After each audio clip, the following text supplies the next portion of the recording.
పెట్టి చేయాలని ఆశ ఉంది, కానీ గల్లా పెట్టి చూస్తే ఖాళీ అయిపోయింది. అప్పులు తేవాలంటే ఇచ్చేవాడు కూడా రావడం లేదు. అప్పులు పుట్టుట్లేరు.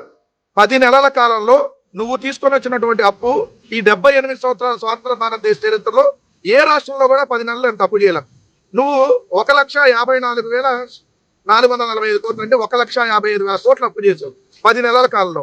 అంటే నెలకు వచ్చి 15,500 కోట్ల అప్పు. ఒక రోజుకు నువ్వు చేస్తున్నటువంటి అప్పు, ఈ 10 నెలల కాలంలో చేసినటువంటి అప్పు ప్రతిరోజు 512 కోట్ల రూపాయలు, 516 కోట్ల అప్పు నువ్వు చేసావు. 516 కోట్ల రూపాయల అప్పు ప్రతిరోజు నువ్వు చేస్తావు. ఒక్క సంక్షేమ పథకం కూడా. ఇంకా అప్పులు పుట్టట్లేదని సిగ్గు సరని అక్కడ ఎలా మాట్లాడుతావు చంద్రబాబు నాయుడు గారు? ఖజానా గల్లా పెట్టి ఖాళీ అయింది. జగన్మోహన్ రెడ్డి గారు అధికారంలో దిగిపోయేటువంటి సమయానికి నీకు ఖజానాలో 7,000 కోట్ల రూపాయలు డబ్బులు పెట్టెళ్ళారు. కానీ నువ్వు 2019లో దిగిపోయే సమయానికి కేవలం 100 కోట్ల రూపాయలు మాత్రం పెట్టెళ్ళావు. ఈ రోజు నువ్వు 10 నెలల కాలంలో ఇంత అప్పు చేసి ఏం చేశావు చంద్రబాబు నాయుడు గారు? ఇంకా అప్పులు పుట్టట్లేదని ఎలా అబద్ధాలతో మనిషి వేళ కనీసం సిగ్గన్నా ఉందని అడుగుతావు. శ్మశానం ముందు ముక్కు ఉండదు, చంద్రబాబు నాయుడుకి సిగ్గు ఉండదు అని చెప్పి. సిగ్గు శరం లేకుండా ఇంక ఎన్ని రోజులు ప్రజలను మోసం చేస్తారు.